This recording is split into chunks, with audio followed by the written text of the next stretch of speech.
Well, good afternoon, everyone. A very warm welcome on a Saturday afternoon to Watches and Wonders Geneva 2024 and to the auditorium. And to what I expect to be, well, a very human conversation. I've got three fellow humans up here on the stage to discuss what impact AI, artificial intelligence, might have on the watchmaking industry. A quick introduction, my name is Robin Swithenbank, I'm a journalist and a writer. I work for the New York Times and the Financial Times and Business of Fashion, amongst others. I'm a freelancer. And I must say I am delighted and even somewhat relieved to have three of the greatest minds from the watch industry and beyond up here on the stage with me to help me unravel what is no doubt a very knotty topic. And so to my left, we have Mr. Patrick Prunier, who is CEO of Ulysse Nardin and Giraud Perregaux. To his left, we have Mr. William Messina, founder of Messina Lab, and one of the great voices and creators of the past few decades, let's put it that way, in the watch industry. And then to his left is Mr. David Sadig, who is the CEO of Digital Luxury Group, based here in Geneva. Gentlemen, thank you very much for joining me. Can we just start with a very quick question with a brief answer, just sort of almost a show of hands. Just tell me very quickly, have you used artificial intelligence in your work? And if so, quickly, how? Patrick, let's start with you. Yep. Good afternoon, everyone. Well, we started about a year ago to test a couple of AI tools within the company, most on the back office. Cool. William? Same. Good afternoon.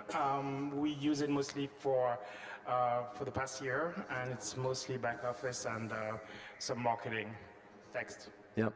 David, I suspect you used it once or twice. Yeah, good afternoon. Indeed, we have started a couple of years ago and trying to also build our own algorithm. And let's play flair here. Let's turn to you guys in the audience.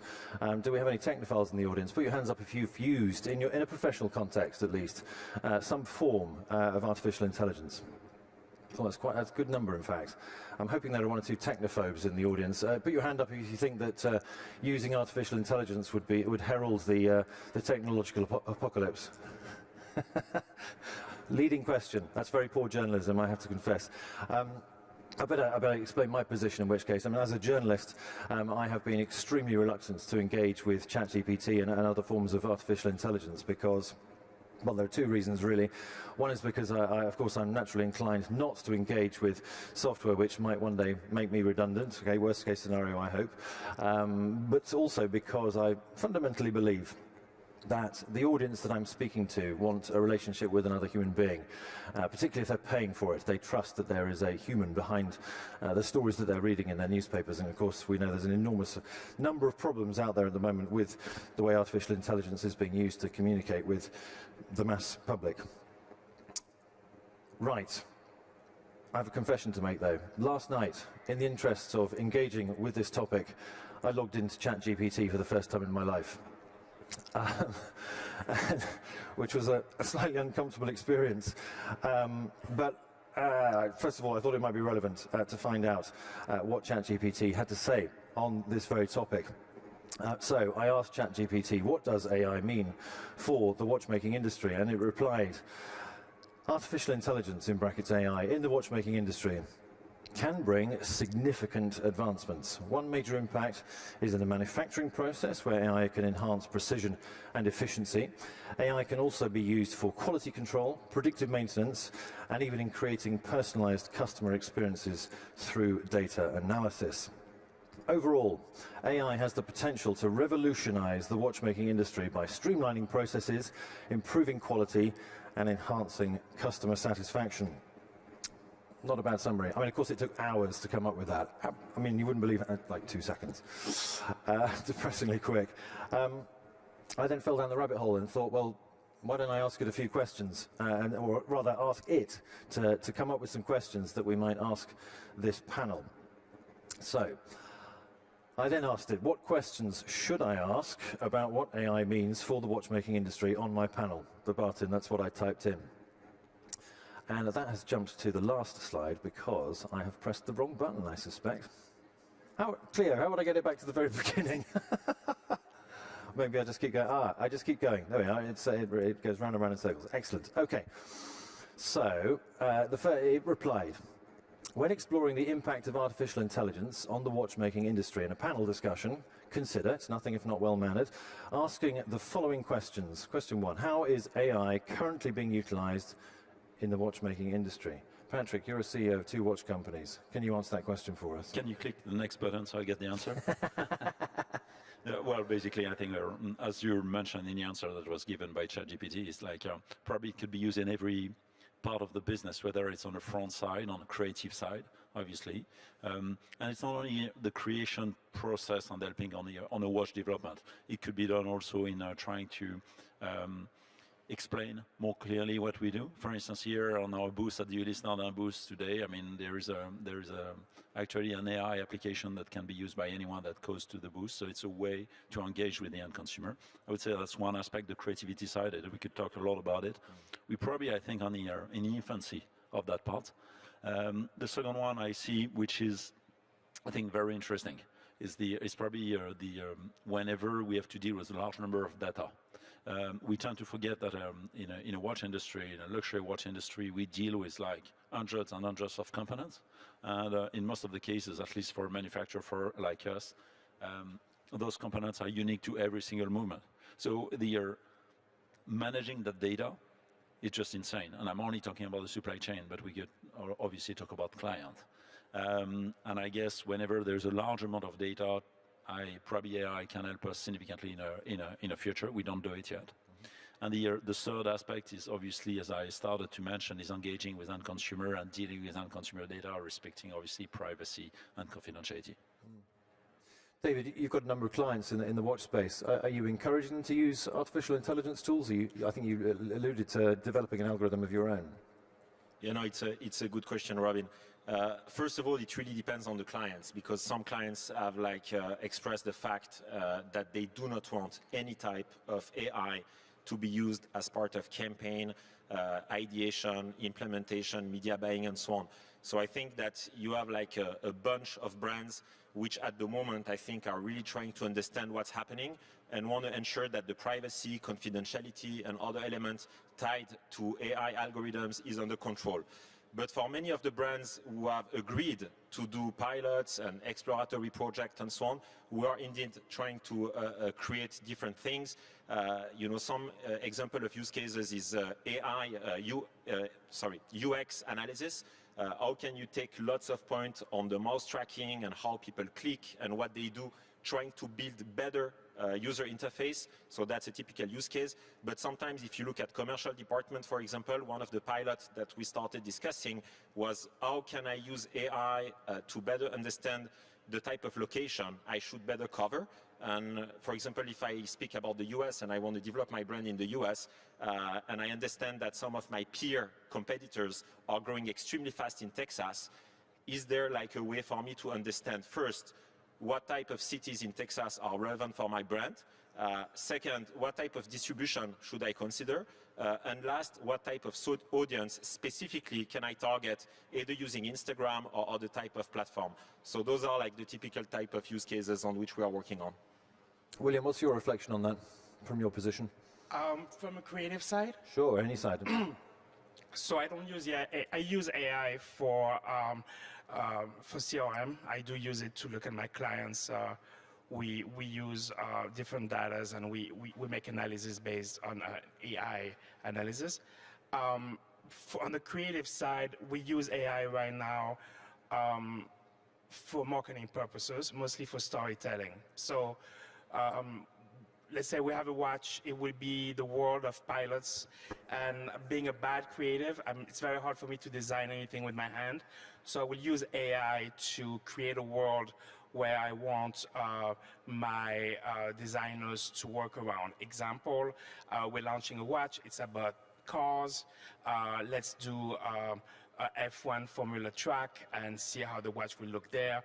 I will use AI to generate an image, and then I will have somebody go and do the photos based on what I generated. Obviously, a much better, a much more inspired picture.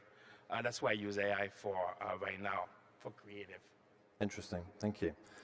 Then I asked another question. What benefits does AI bring to watch manufacturing processes? I mean, Patrick, you sort of touched on that, and equally, I think that's a bit of a soft question. And as a journalist, as a human, I want to ask you a slightly more direct question, which is whether AI can actually save you money. That's for sure. Money, but also probably time and efficiency. I'm more thinking, I mean, today we see AI internally, and we only, again, at the very start of our journey, but we see it more as a way to enhance and optimize our resources more than a cost saving. But yeah, you know, one of the challenges in luxury in general, and I mean, you also work for business of fashion. This is even stronger in the fashion world, but it's also significant in the watch industry. Prediction is a big challenge. And the watch industry, at the end of the day, is a small industry. It's a 26 billion revenue industry on the primary channel. And it's very hard for all of us to know exactly our client and to make prediction. And prediction could mean success, desirability, but also failure or bankrupt. And I guess it's probably a very interesting way to look at it for the near future. Do you think it's possible to develop a watch business these days without using these tools? Are you a fool if you don't engage with them? Yeah, it's probably going to take some time, and we have to make sure. You know, it's a little bit. I'm sometimes taking the parallel with what happened with the Meta and the NFTs a couple of years ago. Everyone got carried away. At the end of the day, they were like very limited benefits, but it's worth trying, and it doesn't mean it's going to be helpful in the future. So I think for industries, when you think of it, the watch industry has been around for 500 years. It's probably one of the oldest industry ever with agriculture. And I think for industries that have been exposed to a variety of changes, and we know obviously the famous one in the 70s in the watch industry, I think just adopting new tools is paramount, is essential. But on the other hand, it's important to adopt them at the right path. Question 3 that ChatGPT threw up was, can AI be used to enhance the customization and personalization of watches for customers? And William, that felt like a question that could land in your lap quite neatly, given the sort of partnerships and collaborations you develop. What do you reckon? So AI is a great tool if there are two curses as a creative. There's the curse of being an expert, and there's the curse of not being an expert. The curse of being an expert is you think that you're going to create something that you know is feasible because you're an expert in the field, you know what's feasible, and AI will make you think outside of the box. It will show you something that you don't think of. And it's an ego check. You see something that you never thought of, and AI will help you do that. Now, the curse of the non-expert is AI will allow you to make something feasible. Example, we all have thought in our life of flying cars, right? I mean, everybody thinks of flying cars. It's for the last 100 years. But we have all basically the same idea, a car with wings that would fly. Most likely, the day we have a flying car, it will not look like this. And AI allows us to see that. AI will help us do the flying car. There's a thought. Interesting. David, what's your take on this? I think that we just started scratching the surface as far as AI and generative AI is concerned. You know, most of the things that we are seeing right now in terms of customization, personalization, to me looks a bit like a baby which is not born yet, who was not born yet. I think it's still a fetus. And I think that we need to be extremely careful when we speak about those usage. So of course, and I think William highlighted it in the right way, I think it can be a tremendous tool to help like the creative process and so on. But I think there are like still quite a lot of downsides linked to that. We have decided to train all our creative team, and for us the goal at DLG is really to ensure that it's not other companies using AI that is going to replace us, but that basically, you know, we won't get replaced by AI, and we want to make sure that, you know, our team is like able to use the different blend of option and solution which is around. Available around. Now, I think in terms of personalization, it's becoming extremely important, especially when you think about the optimization of colors, of like wrist size, of lots of elements that can, for example, facilitate the allocation of pieces across the retail network and the wholesaler. I think that's something that we are going to see more and more, is the ability of better distribute the different watches around the world so that they could be maybe less waiting time for some of the brands. That's one of the use cases we are also looking at. I'm no distributor. I don't really understand how these things work. But there was one CEO, Jean-Christophe Bamin, at Bulgari, who was telling me that using AI tools, he has been able to reduce the sort of inaccuracy, I think is probably the best conclusive way of describing it, in his distribution from sort of 10 or 11% down to 2 or 3%.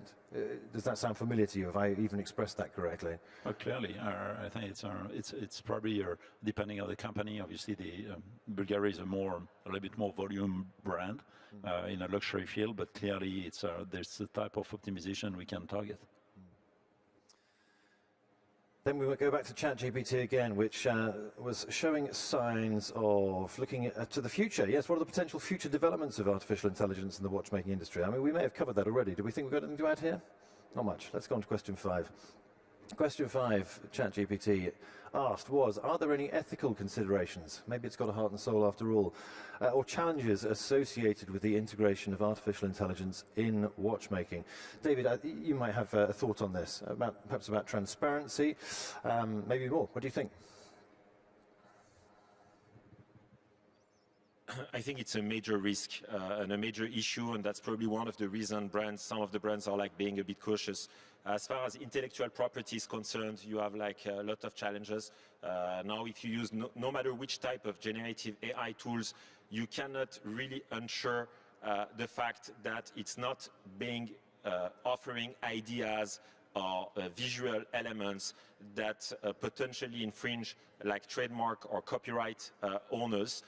And I think that there is a big challenge of being able to translate those ideas into effective product by sleeping well at night on the trademark / intellectual property standpoint. William, what would be your perspective? Let's say you were to have used artificial intelligence to help you develop a product in collaboration with one of your partners, would you feel obliged to declare that to your client, to your end consumer? Absolutely. I think it's primordial to tell your partners that you use AI to generate the design from the ethical point of view, but also from the business point of view, where there could be issue with leaks. And the AI may have generated an image that they gave to somebody else.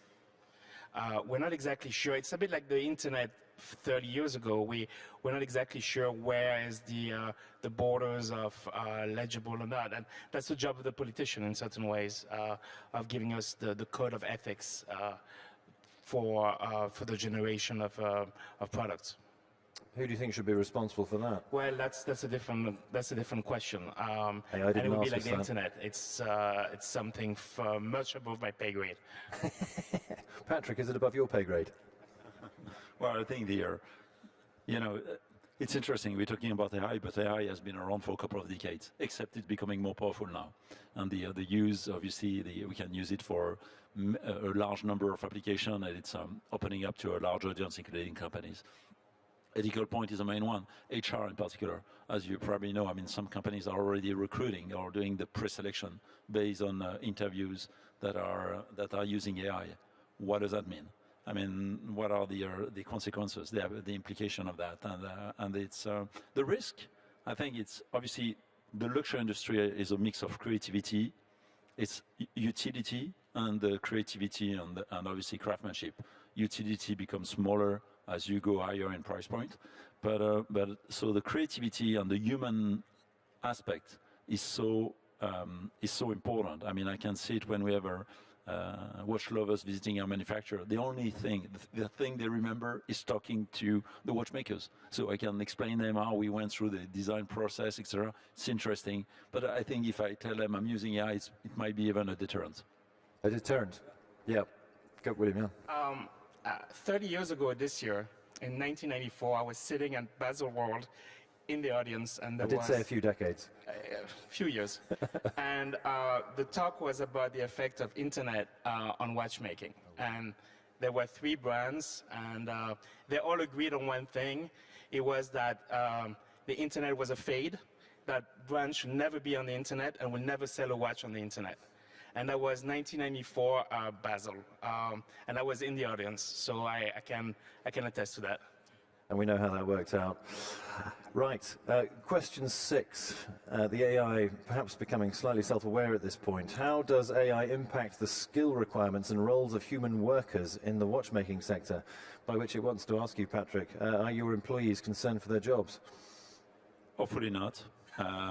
But it's actually our role to make sure that we are give them the right skills.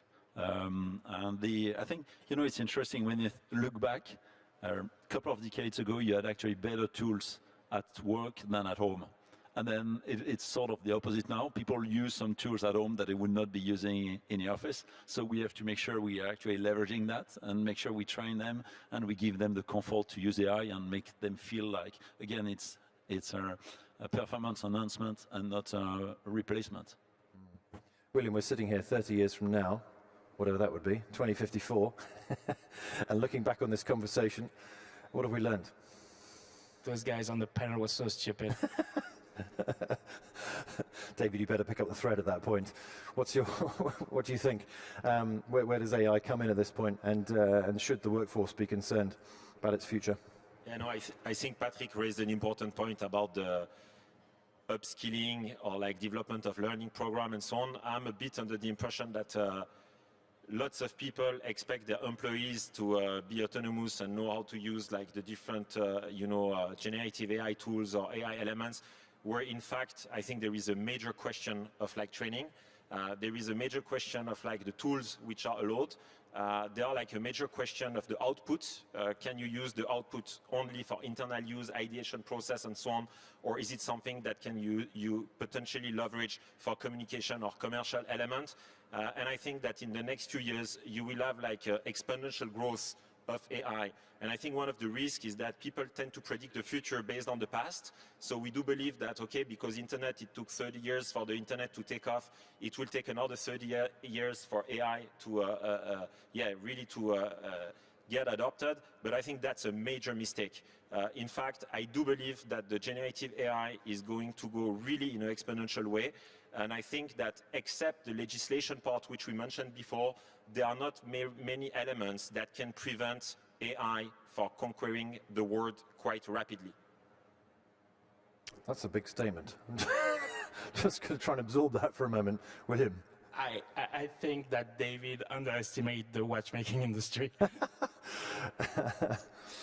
I mean, it's possible, but maybe we can, instead of like meeting each other in 30 years, let me maybe do a catch-up on this panel next year. Watchers and wonder if you are here. The watchmaking industry has traditionally moved more slowly than other industries. There's no question of that. Patrick, as you've already mentioned, the traditions of watchmaking go back centuries. Is watchmaking ready for this acceleration? I think it is. I think you're right. It's traditionally, there's a joke that says, I think a writer said that about a country, said, when the end of the world comes, I go there because everything happens 20 years later. And in the watch industry, you could feel a little bit the same, but except I think it's accelerating now. So I'm somewhere between David and William. It's probably now catching up on many areas. And it's also an industry with financial means. When you're successful, margins are comfortable. So it's actually a great opportunity to invest. What's missing sometimes is a test and try. And probably for medium-sized business, like the one I'm leading, I really see it as an opportunity because it could be a synonymous of agility. Do you think the customer actually understands how much technology is involved in producing an analog mechanical watch? No, and we do, and I'm talking to myself, we do a poor job at it. I think we still do a poor job at it. This fair is great. It's exposing the end consumer to some of our expertise, but we have to hammer the message again, and we have to explain, and we probably could use AI to free some time and have even more time for personal and direct contact with the end consumer. I think if people out there that have the purchasing power would know how we make watches, that market would be 3 times bigger. Interesting prediction. Yeah, sorry, go on. No, I think just to this point, the thing is when you create a watch, and obviously you guys know it like really well, the number of decisions that you have to take, you have like thousands of decisions you have to take from like the creative part, technical elements, supply chain, marketing, pricing, distribution, and so on. And I think the real question at the end is amongst all those thousands of decisions that you have to take, what are the decisions that should be taken by human because humans have potentially an edge when it comes to those decisions, and what are the decisions that should be either supported and then validated by a human, but supported by AI, but also what are all those decisions that should be like totally delegated to the AI part. And with all due respect, I think, my friend William, you probably tend to underestimate the fact that those machines are like going to go extremely fast. And in my point of view, they will be 20, 30, 30% of the decision linked to the creation of a watch. And I'm not talking about small independent watch brand producing 300 watches per year. I'm talking about the volume brand, okay, doing 200,000, 300,000, 500,000, 1 million pieces a year. My expectation is that in the last 5 to 10 years, you will have 20, 30% of the decision that would be either supported by AI or delegated to AI. William, right to reply. I agree. I absolutely agree with you. Finally. You're absolutely right. I agree with you 100%. You have to push him a bit and then you agree. And I will also agree with Patrick. But the problem with Patrick and you... You are Swiss after all, right? You agree with everyone. Patrick has background is not exactly typical of the watch industry, and you are too much of an expert. I think the world will explode in the next few years, in the next 24, 36 months with AI. But I think that the watch industry will not. And the reason is, this is an industry that is based on the so little watchmaker on his bench making you a watch. And there's no way that they're going to tell you that they're using the highest technology to make something that is 500 years old of technology. We are not going to sell you an old clock with the use of super robot and super artificial intelligence. The storyline doesn't work. Nobody is going to be impressed, oh, I designed this watch with AI, or I sold you this watch thanks to AI. The idea is you to go to a little watchmaker or have a little watchmaker come to you and sell you a watch. And that sells the watch. You know, the question I'm just like, that comes to my mind is like 30, 40 years ago when AutoCAD arrived for architects. You remember architects were like doing their drawing and so on, and then AutoCAD arrived. Did we ask at that time our architect to say, by the way, are you using AutoCAD? Maybe I don't want a building, or I don't want like my interior to be redesigned with the help of like architecture or interior design software, right? You would not ask that. And I think in the future it will be the same. I don't think that people will care that much about whether AI was used to generate, you know, partly the watch. Again, I'm not talking about the independent artistry watchmakers that have like illumination during the night when they sleep. I'm like talking about design teams who have like real design teams and lots of people being involved. And yeah, but I think it would be, you know, someone said once about the future, it's not really important to be right. It's important to be imaginative. It seems that at least in the panel, we're imaginative. Thanks to AI. I feel I'm losing control of this panel. Let's keep going. There are a couple more questions that were asked by ChatGPT, but in a way I think we've actually already tackled them. What opportunities does AI present for creating innovative designs or features in watches? I think we've pretty much been there, gents. How can the watchmaking industry leverage AI to stay competitive in the market? Again, I'm not sure whether you feel there's much more to add on that. ChatGPT gave me 10 questions, and I edited it down to 8 because some of them were a bit repetitive. That, in theory, is the editor's role. I'm glad it was still necessary.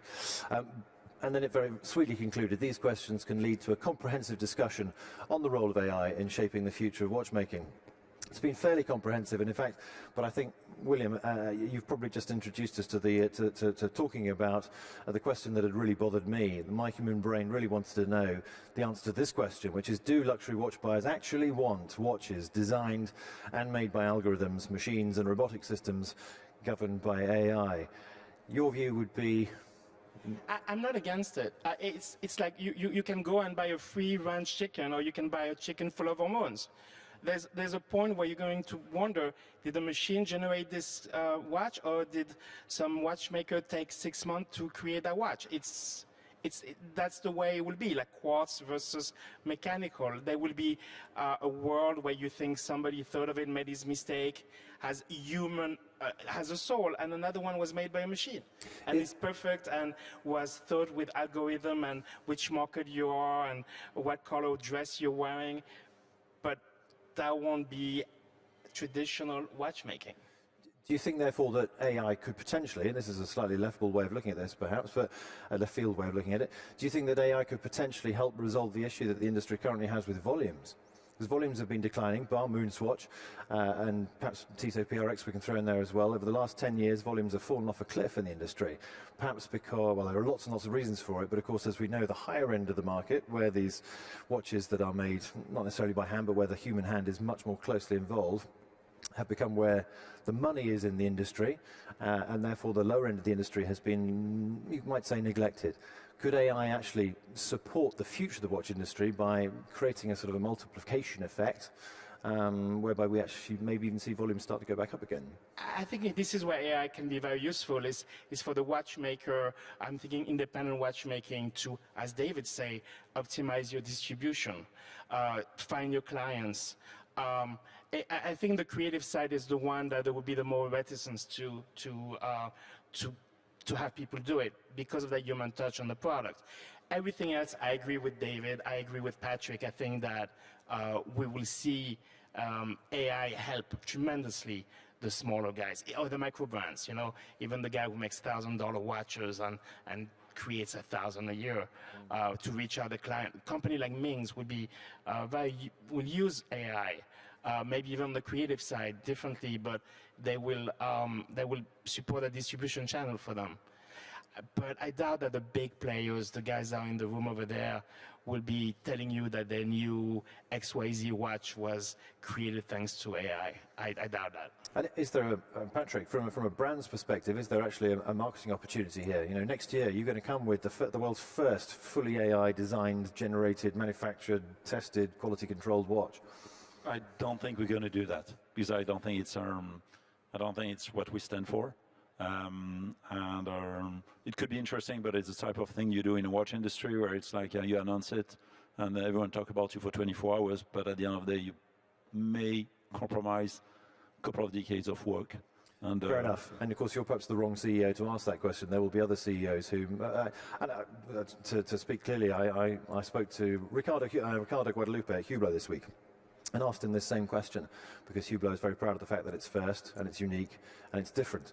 And he confessed, I don't think that this was on the record as far as I'm aware, and it's not the first time he said it to me, that they have experimented with it. They asked AI to design a new Hublot watch. And obviously, because of the way that AI works, it was a composite of all sorts of different Hublot watches that already existed.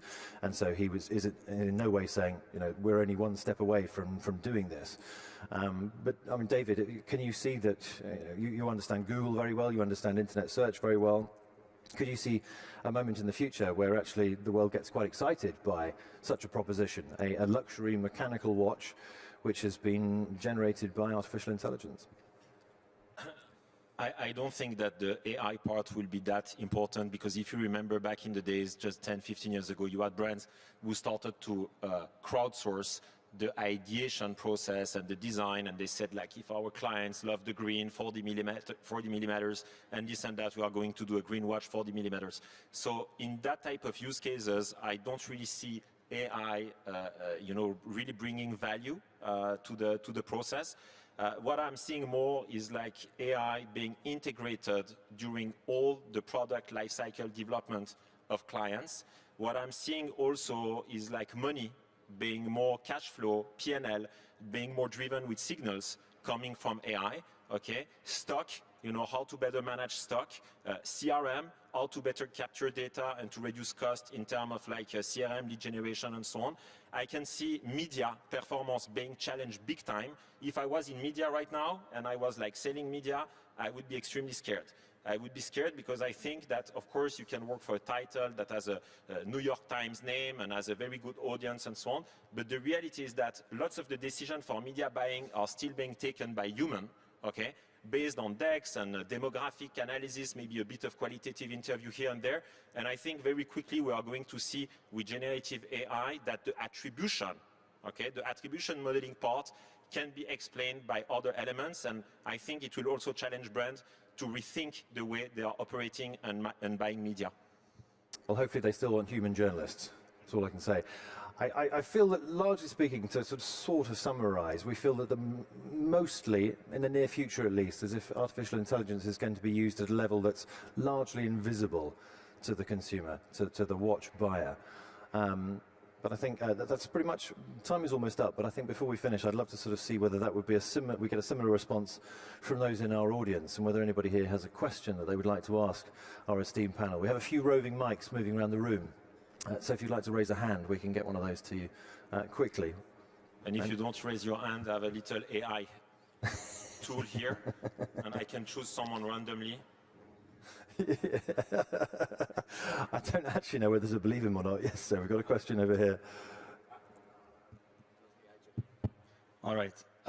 Let's just say the AI technology evolves exponentially, and in the future it's going to be possible to produce and distribute watches way cheaper, more cheap. Do you think that a division, as we saw in the 70s, of the watch industry could happen, since now the watch brands will be able to sell watches cheaper, that like part of the industry focuses on making it cheaper and the other part like hangs on to the traditional ways of watchmaking, and then we could see a separation of the industry? Who should answer that question? Patrick, come to you first. It's probably, I mean, it's an interesting point of view. It's probably a little bit too drastic, but probably what's going to happen is, I don't think it's going to be from one day to another and like a breakthrough that changes the whole industry. It's probably going to be a sum of changes over time that are going to be also adopted, technologies adopted by competitors. So it's probably going to be a common move in a certain direction. So that could happen, but I don't think the level of disruption could be that dramatic. Having said that, maybe in a couple of years from now, in 10 years from now, we're going to look at the way we do things compared to how we do it today. And it's if a company has not adopted some of the tools, they'd be lagging behind and maybe going sour. David, have you seen any of your clients using AI tools to help them determine price point?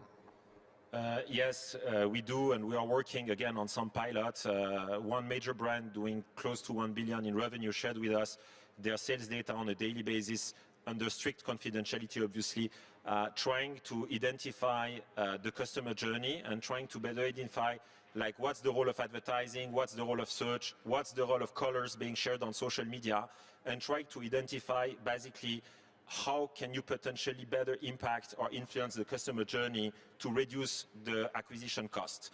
So I think that this is something that is going to happen. I give you a concrete use case in 30 seconds. Let's assume I'm like Porsche and I'm introducing a new 911 and I do it, for example, on like, Asian market.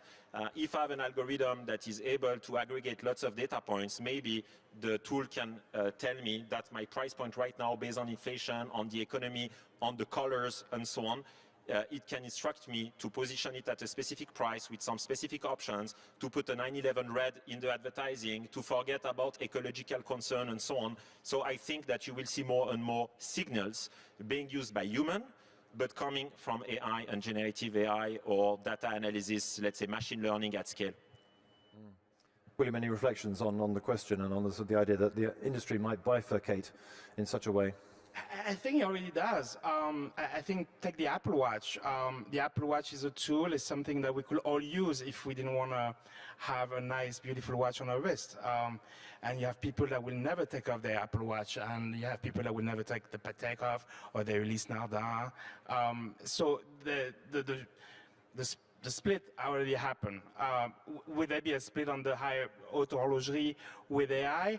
It's possible. I think there's a few leaders, and everybody follows those few leaders, and that's wherever those guys go, and those guys take their time. So I don't think the split is for tomorrow on the haute horlogerie. Any further questions? Please. So you talk about Apple Watch, and I was thinking, what do you think about the partnership between Apple Watch and Hermes? Because I try to fill a gap from my perspective, and also they use AI, they can get a lot of data and predict the taste of the people. I give that to Patrick. I think the different aspect in your question. I mean, whether that's a marketing, was that right or not? The only thing I can tell you, because I was fortunate to be exposed to that, when the deal was done between Hermes and Apple, people at Apple employees, most of them did not understand why we were doing it, and probably at Hermes, most of the people were the same. That's probably when you know you created the right level of tension on a breakthrough. Having said that, so it's quite different from AI. But it's interesting to see, like, you're mentioning Hermes. I want to say one thing about Hermes. In the top of my mind, I think Hermes was the first brand, and people see Hermes sometimes as being conservative. I don't work for Hermes, but a conservative. And remember, I think Hermes was the first luxury brand to be transactional and to sell online. I think that was with Mr. Dumas in 2001. And it's interesting because you think, hey, you know what? Sometimes expect the unexpected. And from other players you think could look as conservative, they could make some changes or adopt new technologies. I just want to share an anecdote on the Apple Watch. When I was, before leaving this industry to go to Apple, one of my friends, the CEO of a company actually, he was still a friend, told me, oh, you're changing industry. And that's exactly the type of thing which I think is a wrong rationale. There was no change of industry. There is a battle for a piece of real estate that is called the left wrist, and or the right wrist. And actually, it's probably the same with AI. Whenever there is another technology, something new coming that was unexpected, I think the real question is, how do we adopt that? What is the right approach to that? And I believe there was a survey that was done when the internet was launched between a lot of newspapers in the US. The vast majority of them were afraid of internet and did not adopt it. A part were like neutral, and some try things. And the one that prevailed over time were the one that try things. That's probably the same with AI today. Patrick, as you may know, you worked at Tag Heuer, and then I think you went to Apple and launched the Apple Watch in the UK and Ireland. Is that right? Before coming back to the Swiss watch industry. David, I think you might have a point to raise. Obviously, as you said, I think Patrick was like in the front seat of those discussion and partnership. But my humble opinion on that is that we, as the luxury industry, tend to underestimate the threat of Apple. And I think because the market is booming right now, and most of the growth is also coming not by new customers, but increasing prices also, and like people increasing prices. And I do think that just think for a second about health and what Apple is doing on the health side. And look a bit at the recent development and the patent and all the fight they are having, and they got blocked, but they are trying to overcome it. And just think 1 second about the idea of tomorrow having insurance, okay, reducing the cost of monthly insurance, health insurance, and things like that, if you manage to send them at least 30, 40, 50% of your monthly data. I think the health might become like a big issue. You mentioned very rightly, Patrick, the share of wrist. I'm personally quite concerned that at some point the watch might become like an instrumental part of a much broader health strategy, which can have a very negative impact on the share of wrist for luxury watches. It doesn't mean Apple will replace the luxury watches. It means it might create some indirect competition, I really don't want to end this on a downbeat note. But I've been asked to call time, which I think means that we have to bring our conversation to a close. So it remains for me to thank Watches and Wonders for bringing us together and hosting this panel today. And to my panelists, Patrick, William, David, thank you so much for joining us. And to you, our audience, for being here today. Thank you. Thank you for having us.